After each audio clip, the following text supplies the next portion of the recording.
How long you gonna stay? Nice.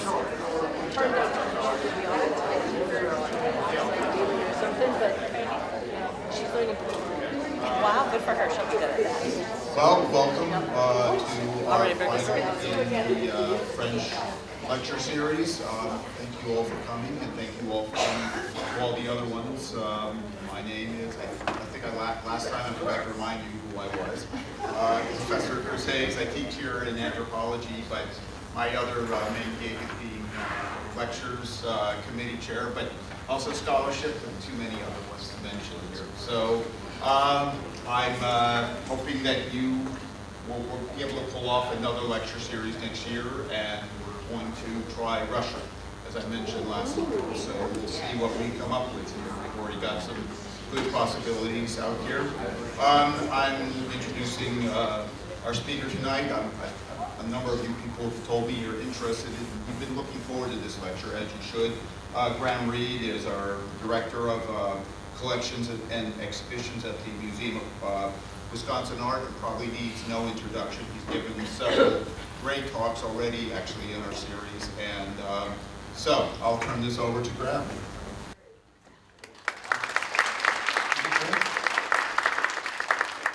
Well, good evening, everyone. Thank you all for coming out. This is always a fun talk to give because they don't really kind of put any parameters on me, because they always say, I think this is the third one. I did UK last year, and I think I did Germany a few years before that. And rather than trying to do all of French art in 40 minutes, they allow me to kind of specialize and find a little particular niche, which is what I am doing tonight. So when major museums, or any museum for that matter, want a surefire blockbuster exhibition, they turn to one particular group of artists sure to please the masses, the Impressionists. Their lovely, light-filled paintings of Paris, attractive young people enjoying the good life in the city of light, lunching after a day's boating party, or chatting merrily under dappled sunlight. Such images seem to recall a time of wholesome young people, days of better moral standards, a simpler time when the sins and depravity of our modern age were happily absent. Visitors to these shows, they buy the umbrellas, they buy the tote bags, the bridge sets, the books, the vases, the postcards, the calendars, the chocolates, the mouse pads, and every other piece of tat that the marketing department can come up with to extract money from the besotted fan of the Impressionists. Ah, the good old days, they purr. If only we could turn the clock back to a better time. But the question is, was it really a better time? I don't think so. For as we look back, we can see that little has changed. It has in fact changed, as many issues of the late 19th century France are just as pertinent today. As the French say, plus ça change, plus c'est la même chose. The more things change, the more they stay the same. So how misguided people are in their love of these cheeky chappies and their broken brushstrokes and colour and the joie de vivre. Impressionism's now regarded as a safe and irreproachable choice for people who, when asked what's your favourite kind of art, and people say, oh, I love the Impressionists. It's kind of like when they ask politicians what their favourite movie is, and they're always like, it's The Shawshank Redemption, because it's kind of like, really? You know, it's kind of like the guy who's imprisoned for the wrong thing, and you've got the racial harmony, and the good guy wins out in the end after tunneling. It's like, oh, please. I mean, how safe can you possibly get? But I digress. The fact is, the Impressionism as a group represented a radical move against the artistic status quo. In short, they were perceived as degenerates who thought to overthrow the artistic status quo. Their work was reviled, and their sanity doubted by the establishment, who sought to promote and encourage decent standards of art. Religious pictures, scenes from classical history, portraits of worthy, benign landscapes, and insipid genre scenes were the norm, and if you wanted a career in art, deviation was not an option. But before we look at who these radicals were, remember the pictures that I have just shown went against the prevailing standards of good art. Other works they painted went far beyond the pale and have long been pushed into the darkest recesses of these artists' oeuvres. First, let's look at that status quo in the artwork, which was, to all intents and purposes, Paris. The one and only art show that mattered was the Salon. It was begun in 1667. It was held from the 15th of April to May the 1st. 3,000 to 4,000 works were exhibited. Admission was 1 franc, and if you were an artist and aspirations to be an art career, to have an art career, getting accepted into the Salon was absolutely essential. If you were a member of the public and wanted to keep up to date on the latest styles and artists, or simply wanted to pretend that you were sophisticated enough to appreciate the arts, attendance at the Salon was essential. The crowds were enormous. And these are some contemporary cartoon drawings by Daumier, and you can just see everybody's just all bunched up against another, and the caption here is, this year another Venus, always the Venus. The women, women don't look like that. And again, here, everybody's just like, bumping up against each other, and you can see in the background how stacked up the paintings are, and here you can see it's almost a scrum of people trying to see. That was what it was like at the Salon. It was just a mob scene. And apparently there was no gift shop either. So who were the arbiters of the Salon? That was the jury. And here we have another. So who chose the Salon? It was the jury, and these men set the prevailing standards of taste and decency. So basically you have a whole lot of white men judging art by a whole lot of other white men. And what are we looking at here? Well, you've got the jury at the top, and then having installed many exhibitions at the museum, I don't envy these guys trying to hang these enormous we would bring in a scissor lift or a cherry picker or something. These guys are basically using 2 enormous ladders to hang these enormous paintings. So, yeah, I'm glad we don't hang paintings. I mean, that I think that's almost certainly bigger than the flagellants, and that's probably not far off the size of the flagellants. And I've moved the flagellants, so I know how trouble that is. So what would you see if you went to the Salon?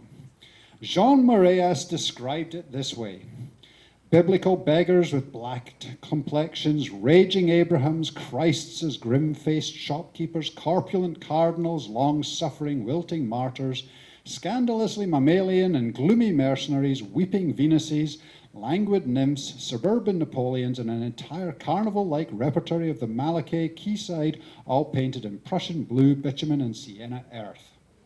He obviously wasn't a fan.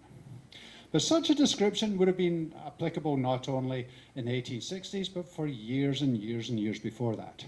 But there were signs of rebellion in the art world. In 1863, the Salon saw the usual massive number of entries, but over 300 were rejected by the jury. The shrieks of protest were so loud that the Emperor Napoleon III was so moved to offer an alternative exhibition, the Salon des Refusés. And again, of course, this attracted massive crowds because nothing gets people more interested in saying, you can't see this, we've decided that you can't see this, we've decided that you can't read this, we've decided that you can't listen to this. The minute you tell somebody something, we've decided that this is not good for you, you're like, oh, I want to see it, I want to read it, I want to hear it. Censorship usually backfires. One work in the show that attracted massive crowds was this one.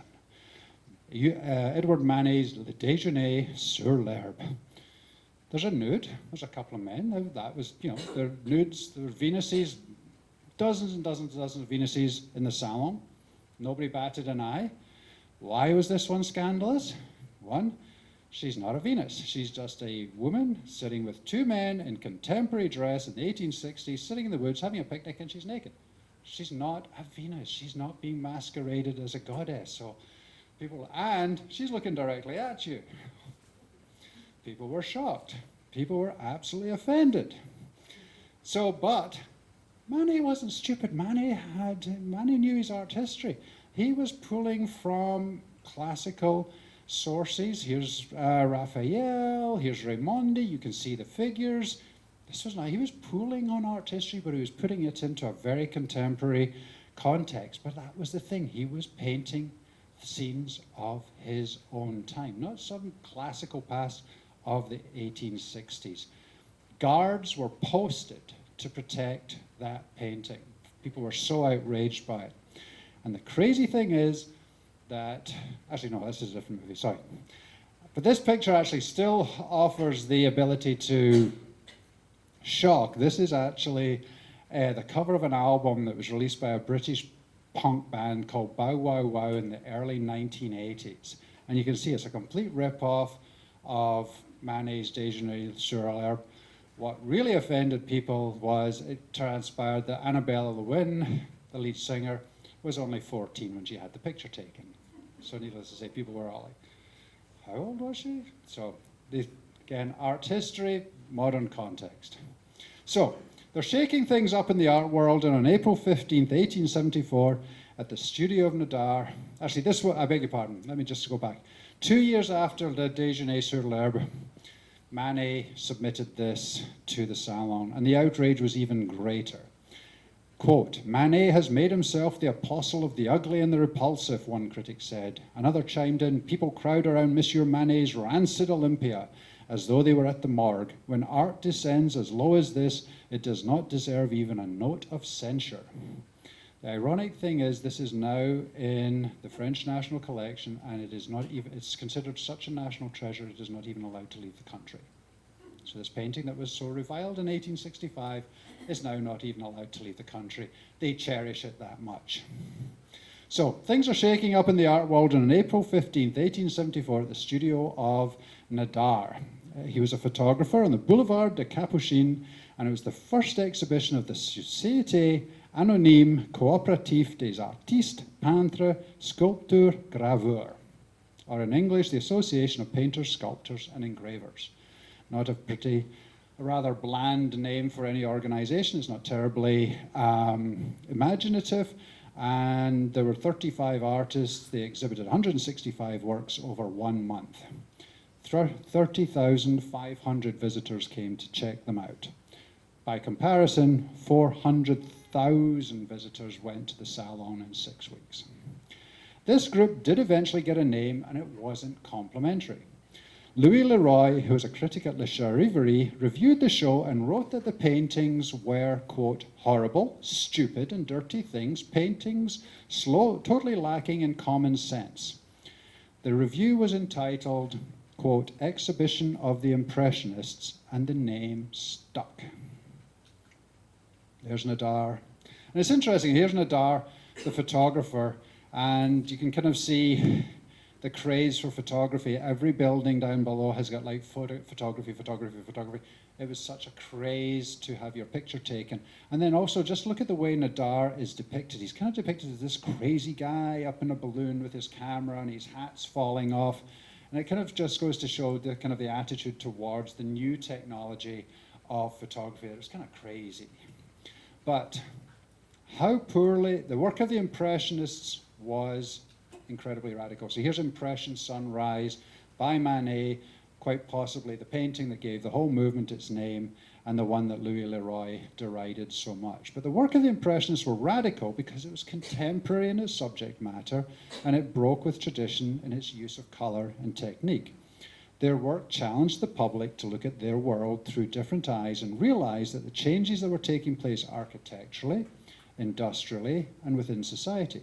Contemporary cartoons will show how much public opinion was against this new breed of painter and their techniques and their subjects. But when I talk about how things were changing in Paris, these are contemporary photographs from the 1860s, 1870s, and this really shows old Paris. You can see this is essentially almost the medieval Paris. Little narrow streets, little bridges over little canals, narrow streets, and there's the gutter running right down the middle. You can just see how narrow and how tall the buildings are.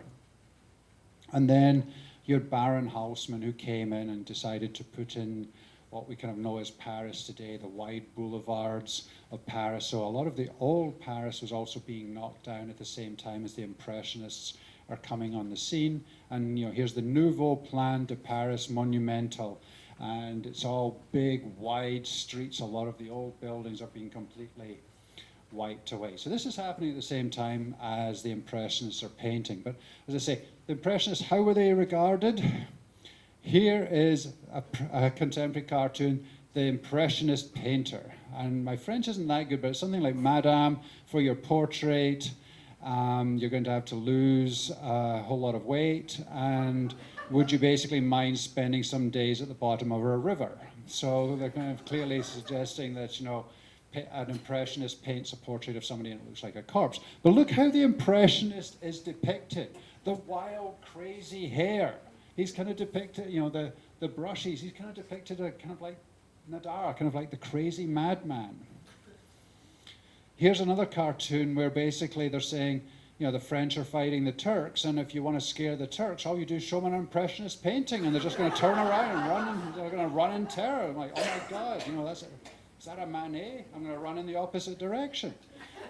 And then this one, oh my God, madam, you're pregnant. You can't possibly come into the Impressionist exhibition. You might spontaneously have a miscarriage if you see these horrendous paintings. Oh, please, don't step inside. So who were these radicals? Of the 35, we're going to focus on two of the most prominent, Pierre Auguste Renoir and Edgar Degas. So here's Renoir, here's Degas, here's Manet. Now Manet was always a bit cagey.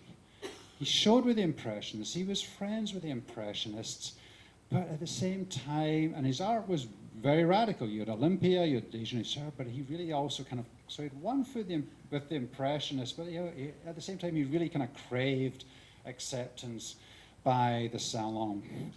And here is Nadar, the photographer. Now, Manet's Olympia firmly confronted Parisians with the underbelly of their own society, because basically what Olympia showed was a prostitute. I mean, she's standing there, she's lying there. Her gentleman caller has brought her a large vase of flowers, and she is ready for business. And people found that rather shocking, that she's lying there just like, yep, come on. Oh, that's a nice vase of flowers you brought me. Thank you very much. So people didn't like really kind of being confronted with what I call the underbelly of their own society, and they didn't like it one little bit. In 1866, let me just get back to my images. 1866, 1 year after Olympia was exhibited, 25% of French women worked outside the home. By 1896, it was 33%.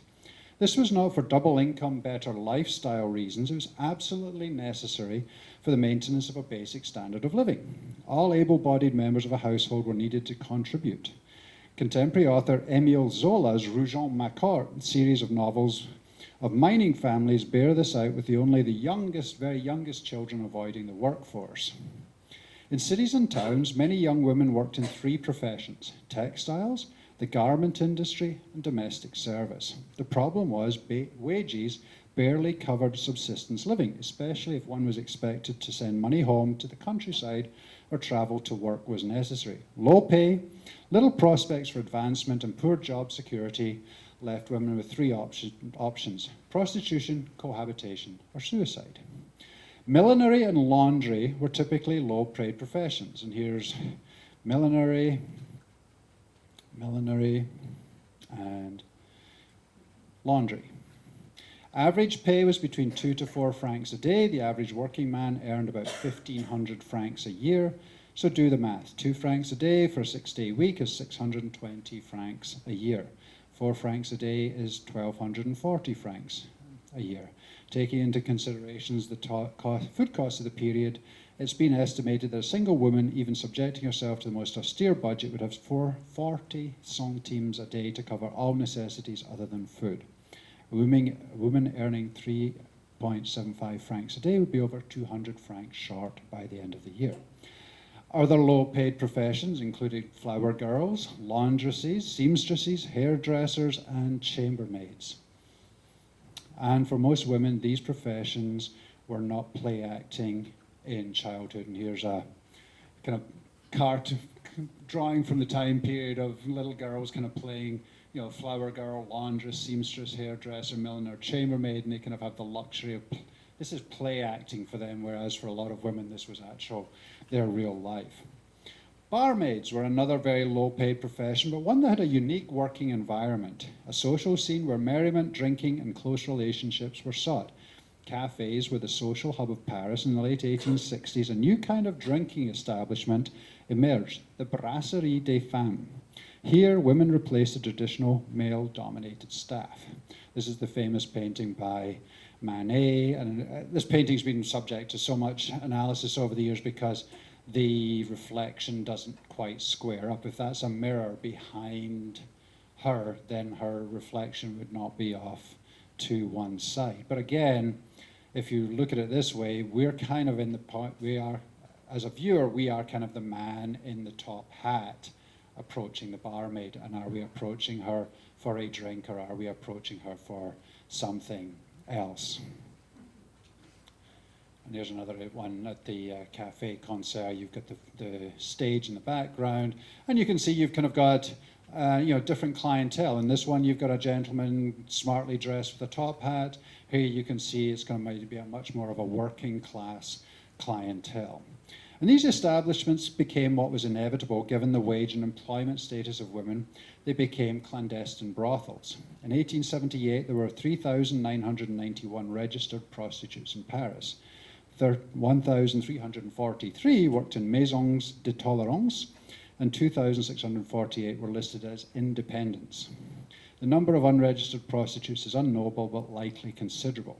The following quote attests to this, as well as emphasizing that middle and upper class mores, coupled with human nature, rendered such a situation in an entirely unsurprising way. In 1870, the Paris police prefect, Charles Lecour, said, "They are everywhere. In the brasseries, the café concert, the theatres and the halls. One encounters them in public establishments, railway stations, and even railway carriages. There are some of them in the promenades in front of most of the cafes. Late into the night, they circulate in great numbers in the most beautiful boulevards, to the great scandal of the public, which takes them for registered prostitutes, violating the regulations, and hence is astonished at the inaction of the police in their regard." Well, let's look at the prefect's words. He claims they are everywhere on the most beautiful boulevards. These are the new, wide, modern boulevards of Baron Eugene Haussmann that I just talked about. The old medieval Paris had been destroyed and rebuilt, but in doing so, the Paris city planners had created a problem that had previously been hidden in the back streets of old Paris, with its labyrinth-like streets, where the discreet home to a wide variety of brothels, the assembly-like take-a-ticket maisons d'habitage. So this is, these are images. This is by Degas. This one is actually by Renoir. You've got different types of brothels. The take-a-ticket maison d'habitage. You've got the maison de tolérance, the richly decorated bordellos of the aptly named maisons de debauche, which offered a variety of sexual acts and experiences. These venues meant that few prostitutes needed to ply their tray in the open street, much to the quiet satisfaction of the general public, who knew about and tolerated prostitution so long as it was kept out of sight. It was when it came out into the open that delicate public sensibilities were shocked. And for written confirmation of this sentiment, we need look no further than the writing of contemporary writer Guy de Maupassant, who we'll meet again in the unfortunate circumstances later.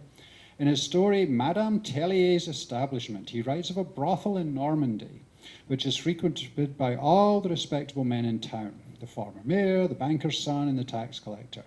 As regular patrons of the prostitutes, they are outraged and much put out to discover that the good madam and his girls have taken a day off to attend a communion, and their disappointment is only equaled by their joy at the girls' return and the resumption of normal service.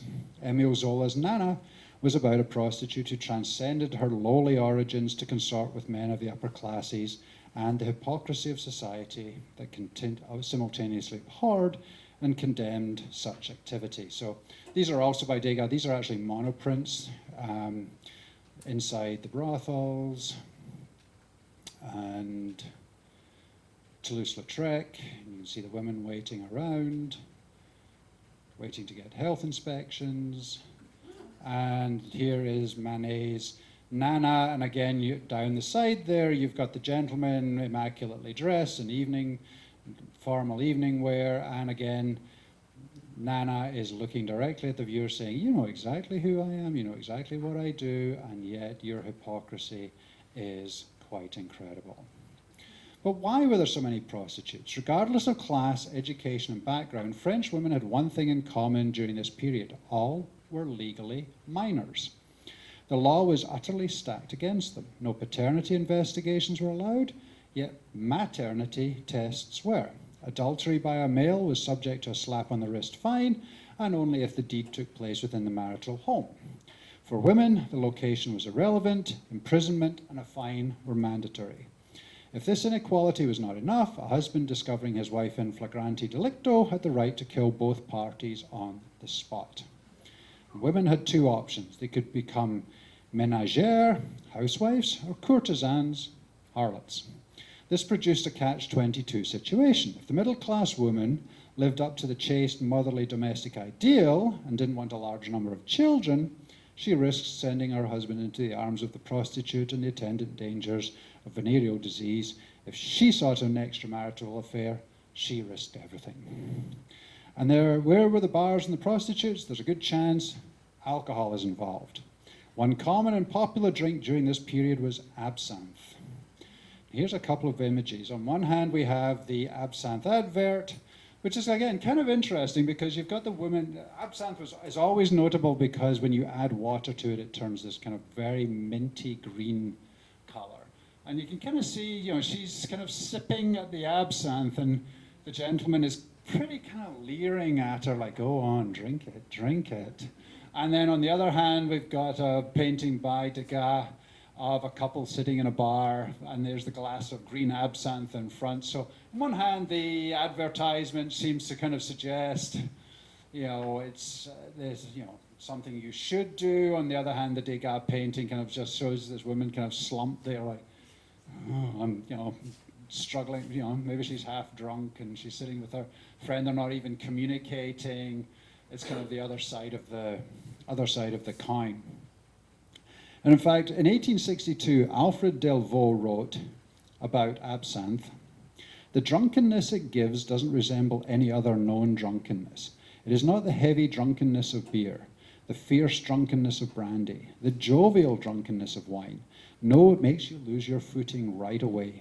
It sticks immense wings upon your shoulders, and you leave for a country without horizon and without frontier, but also without poetry and without sun.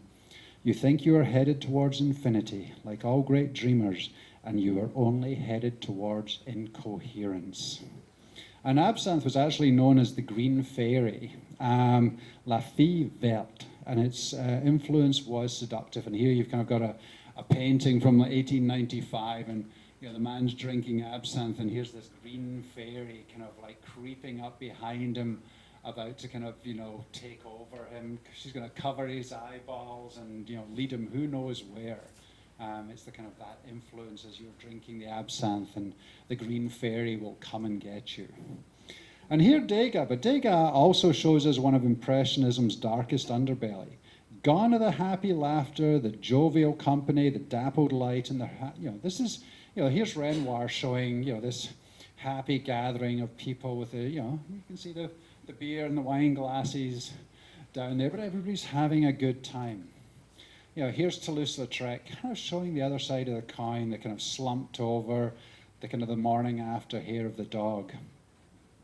They're not even really talking. She's drinking absinthe. He's drinking what's called a mazagran. It was cold black coffee and seltzer water, which was a reputed hangover cure. So this is the kind of cold-hearted side of cafe society, where the contemporary temperance movement sought to cut the high rates of alcoholism, particularly against women.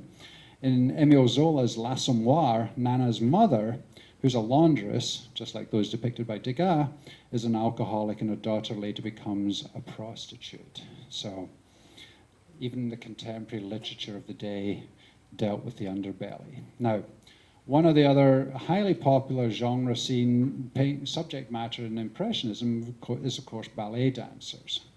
And here's an image by Degas. And it seems that nowadays, every time the Olympics roll around, there's discussion and concern about the age of female gymnasts, too young physically and mentally to handle the rigors of such a punishing sport. Often the determination and drive comes as much from the athlete as from their parents. And this transfer of ambition and drive is nothing new. Ballet, in Degas' time, was little short of child labor with a sinister underbelly. Most dancers came not from the middle or upper classes, but the lower and lowest classes. The fathers of the ballet dancers were often shop clerks, meat haulers, cab drivers, or concierge. Upper class and bourgeois families, the kind of people who patronized the opera and the ballet, wouldn't dream of sending their daughters to ballet school. Highly class conscious, nice people didn't associate with the lower classes if they could help it. And one principal reason for the preponderance of working class girls in the ballet was not aesthetic, but economic. As Ludovic Alevi wrote, all around, restless, bewildered, breathless, and purple-faced are mothers, mothers, and yet more mothers. What serious and delicate matters there are to be considered, that the ribbons of their ballet shoes are securely tied, that their tights have no creases, are firmly fixed about the hips, that the seams are straight, that the bow is properly tied, and the tarlatan skirts puffed out prettily. The inspection over, the mothers energetically rub chalk in the soles of their daughters' ballet shoes before embracing them with the words, "Go, my child, take care of your points, hold your shoulders back, think of your mother and of your father too, who will curse me and box your ears if you do not get your 800 francs today." 800 francs. As we have seen, that was a lot of money. Half a year's pay for a working man. 800 francs was a semi-annual or sometimes annual stipend given to advanced dancers. Clearly, good progress by a dancer could have a profound effect on a family's finances. Many dancers began classes at 7 or 8 years old and often practiced without pay in hopes of making it big. Regular exams were held which determined advancement for the third quadrille when the dancer was 9 or 10, at which age they would receive a stipend of 300 francs. If the dancer reached the rank of coryphée, she could earn 1,500 francs, possibly as much as her father. By her late teens, a première danseuse could earn 10 to 20,000 francs a year. So it's kind of like, college sports nowadays. The rewards are out there. If you make it to the very top, the big rewards are there. And the analogy to modern sports is undeniable. High hopes were placed on children to do well and ultimately support an extended family. Also, like some modern athletes, academics were sacrificed. Ballet dancers, upon starting to dance, forsook formal education, practiced long hours, and only in their later years pieced together a rudimentary education. Again, the ugly head of prostitution rears its head. These young girls who walked long distances from their working class neighborhoods to attend class were often approached by protectors who would offer money and gifts. Ludovic Alevi writes again, "I met an urchin, 14 years old. She is as dark as a mole and thin as a rail. But those who attend this business and know their ropes tell me that she will be charming at 18. And already some wretches are bringing her pendants and earrings at 25 francs apiece." In other words, having sacrificed her childhood to ballet, only to be injured or fail to make the grade where she could earn a stipend or get an education or another trade, prostitution was one of the few options left. Now, if we mix some of the elements mentioned here tonight, alcohol, prostitution, people of both sexes going to nightclubs and bars looking for some action, there's something else that's likely to be present: sexually transmitted diseases. And the most prevalent at the time was syphilis. Now, the name syphilis was coined by the Italian physician and poet Girolamo Fracastoro in his epic noted poem written in Latin entitled Syphilis Sive Morbus Gallicus, Latin for syphilis or the French disease. In 1830, syphilis is presented as the first man to contact the disease, sent by the god Apollo as punishment for the defiance that syphilis and his followers had shown him. Until that time, as Fracastoro notes, syphilis had been called the French disease in Italy and Germany. In France, they called it the Italian disease. The Dutch called it the Spanish disease.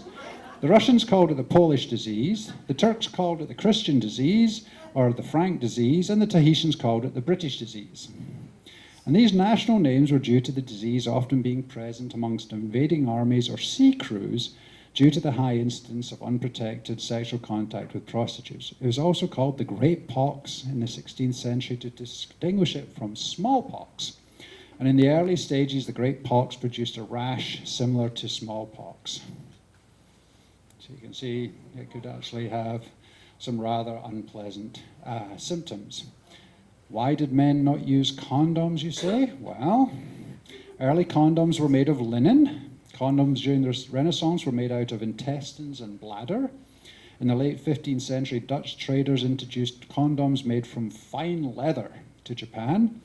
And this condom from the 16th century was made of pigskin and deemed reusable. And its instructions came in Latin. Very handy. Gives it a class, you know, when your instructions are in Latin. Classy.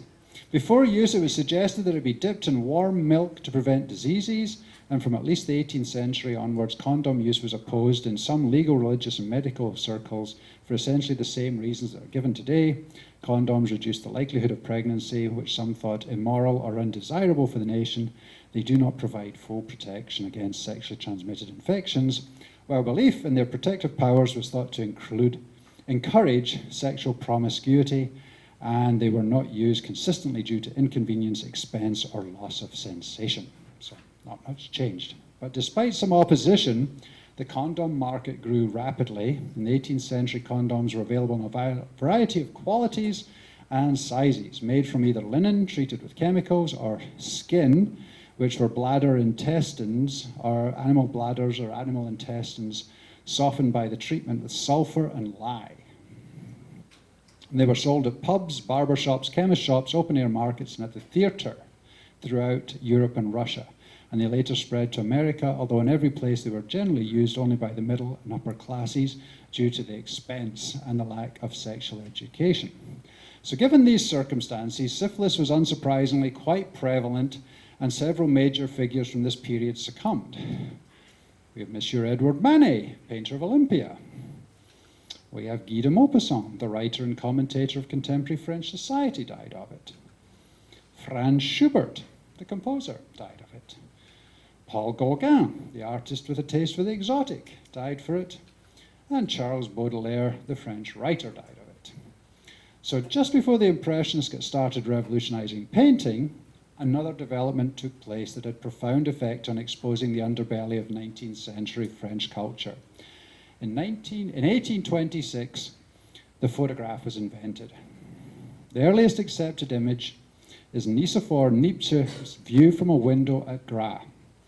Early pictures sought to emulate paintings, but were dismissed as being more of a science requiring no talent, and as its practitioners had not attended art school, they were not considered artists. Frankly, photographers didn't give a damn. Simultaneously, technology was increasing at a remarkable rate. Between 1826, the first photograph, and 1886, the last Impressionist exhibition, the following were invented.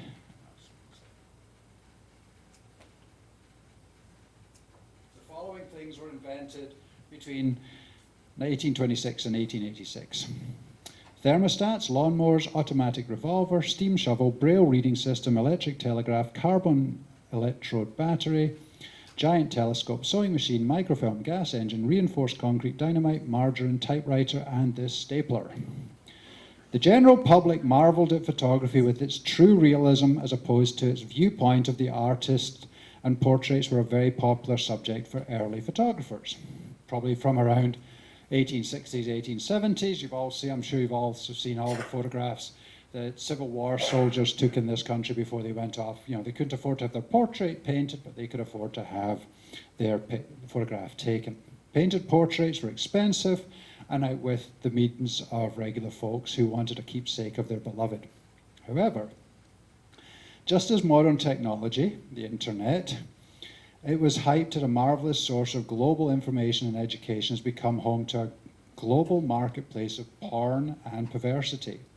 This too is nothing new. In the early 19th century, photography soon became corrupted by man's baser desires and happily coexisted aside a slew of pretty images that some became the world's favorite art style. However, photographers saw a niche that painting was unable to fill. the nascent pornography industry. Prostitutes, we have seen, were common, condoms were used, but there was an eager market for pornography, and early photographers saw their opportunity to fill the niche market. However, early forms of photography, such as daguerreotypes, were one-time only images. Mass reproduction from a single negative did not come along until the 1850s. By the 1870s, the picture postcard was massively popular and becoming a collector's item. These cards were not produced with an eye towards aesthetic, but pure commerce. In the 1850s, a police report that stated that 60 lewd photographs had been seized. By the 1860s, thousands had been confiscated. In 1875, the London police reported seizing 130,000 photographs and 5,000 negatives. Early nude photographs actually differed little from classically inspired iconography. Here we have a photograph of a reclining lady. Here we have some ladies reclining, and you dress it up with a lyre and a headpiece and try and give it some kind of ancient classical guise. And again, we've got a couple of photographs here. Maybe, well, let's make this photograph of this nude lady classy. We'll throw in a piece of antique sculpture and some old-fashioned vases and some drapes. And then we have almost like an odalisque here from 1860. And you can kind of see, here's a painting by Velázquez. It's a nude, there's a cherub there. That pose on the left is almost identical to the pose. Nobody would have questioned this painting at all. It's like, wow, there's Venus looking in her own reflection. She's a goddess, she's looking at her own reflection. What's not to like? And then, but that's a real woman. Oh, that makes it all different, the fact that that's a real woman. And with movies yet to be invented, stereo view cards, if I'm sure some of you have seen stereo view cards, it gave the viewer a thrill of a 3D image. Here's Venus, but that's Venus, you can tell, because there's the little putti all around her, so that's obviously Venus, so that's obviously okay. But here's the stereo view cards, and you know the format. You have a little card, you put it in a little holder, and all of a sudden this two-dimensional image really becomes a three-dimensional image. Some early cards were somewhat risque, but rather tame and offered nothing that couldn't be seen in a Salon exhibition. However, taste changed and the demand for stronger stuff grew. Another underplayed factor for the dearth of porn in painting is the male inability to stand still for an hour while posing for his portrait. And here, for your educational enrichment, are a few samples of material that was found floating around as the Impressionists painted their happy scenes. So here we have one for the ladies. And again, this is kind of interesting because if you actually look, his arm is actually resting on a metal armature. Because he's not going to be able to stand like that for an hour. But if you have something for him to lean on, then he can stand like that all day. And here we have somebody having a little fun with cutout paper. Here we have two ladies and their little pet dog. And here we have a lady pointing at her nose, making sure that she's getting her daily ration of vegetables. So there you have it, the underbelly of Impressionism: prostitution, pedophile predators, the pox, and porn. So next time you see one of these exhibitions full of attractive, happy people in this dappled sunlight, remember that the sun eventually goes down and the perils of the night emerge from the shadows. You're looking at the icing on the cake, but once you digest the cherries and the icing that everyone likes, the rest of the sundae can be a very bitter concoction that only appeals to those with rather unusual tastes. And here you have the absinthe drinker all by himself, wearing a shabby coat, and definitely not part of the in crowd. Thank you very much.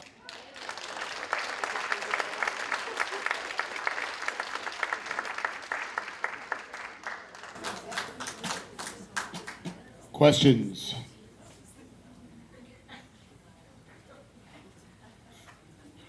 Are you speechless? That was actually the PG version of that talk.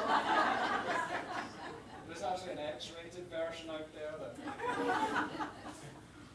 Did women die equally tragically of the syphilis? I expect so.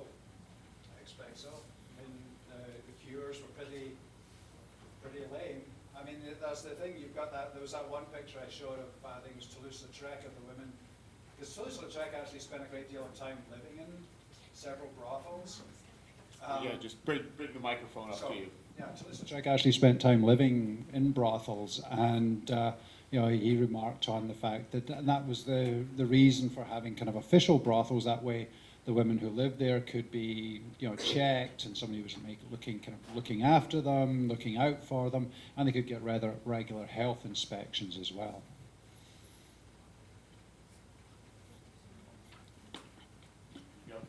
Yes, sir.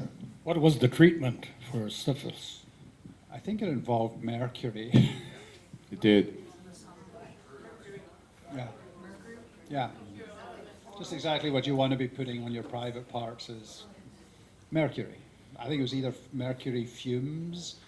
They actually massage with the mercury. They massage the body. Oh, they massage the body with. They died of syphilis. They died of mercury poisoning. So it worked. Yeah. Got rid of the syphilis. Good as the answer is any. There you go. Any other questions? Questions about art here. Any- Yeah, ask about art. Up the back, yes. So you talked about male impressionists. Can you speak a little bit of the few female impressionists like Cassatt or Morisot, that what kind of extra difficulty they may have had in getting their art out there and appreciated? Morisot was, I believe, a good friend of Manet's, and Cassatt was involved. Cassatt also had it wasn't a drawback, but the fact that she was American made it kind of even harder for her to kind of break into the circle. Berthe Morisot, Mary Cassatt, and there's another one as well. I can't remember her name, but it was kind of typical at the time as a boys' club. It was just an old boys' club. You saw the jury for the Salon. They just decided what got in and what didn't. Yes, Peter. So, when did the Impressionists start to become accepted? The style became accepted probably by about the 1890s, because at that point, you had post-impressionism and the pointillists. It's interesting because we have one painting in the museum by Carl von Marr from 1882, which I kind of call his brief sojourn into impressionism, because he paints very, very loosely. There's a lot of impasto on the canvas, and that would have been done while the Impressionists were having their exhibition. I think it was 1875 to 1886. There was a whole series of exhibitions. But the art world moved quite quickly, and that style eventually became popular. I mean, they did change the subject matter. As I described there, all the classical pictures, the landscapes, and everything else. I mean, eventually those paintings just felt, that style of painting fell out of favor. I mean, you look at what Carl von Marr was painting, at that time. I mean, the one Impressionist painting we have, the Funeral in Friesland, that subject matter, I mean, it's kind of a small town funeral. Well, you can kind of trace the style back to the Impressionists, but you can also trace the subject matter back to somebody like Courbet, who painted a famous painting called Burial at Ornans. So here you are, you're taking scenes of everyday life and making them appropriate subject matter for painting, which, the Salon was kind of like, no, it has to have some kind of air of nobility or classicism about it. So it eventually kind of permeated its way into the mainstream. And by and then in the 1890s, early 20th century, it makes its way over to America. And so you start getting American artists doing painting in an impressionist style and using scenes of everyday life as appropriate or accepted subject matter. During that period, did the products they used brushes and the paints and all the canvas and all that stuff. Was that changing along? That did change, and actually that was one of the technological advantages that actually made Impressionism popular, in that 1850s, 1860s, all of a sudden they figured out how to put paint into tubes. You know, previously you had to have your studio and you mixed up your kind of colors on the spot and used them, and all of a sudden paint came in tubes. So it was possible for a French Impressionist painter to take his easel, take his canvas, take his supply of paints, and go to the Normandy coast or go out into the countryside and paint on the spot, because he had these paints in tubes. So it was also made possible basically by modern technology, putting paint into tubes instead of essentially being anchored into your studio. You could then travel with basically, you could take your studio with you out into the countryside. Well, I was just going to say, when did they become popular? Mrs. Potter Palmer from Chicago, early on, she bought a lot of the Impressionist paintings that now are in the Art Institute in Chicago.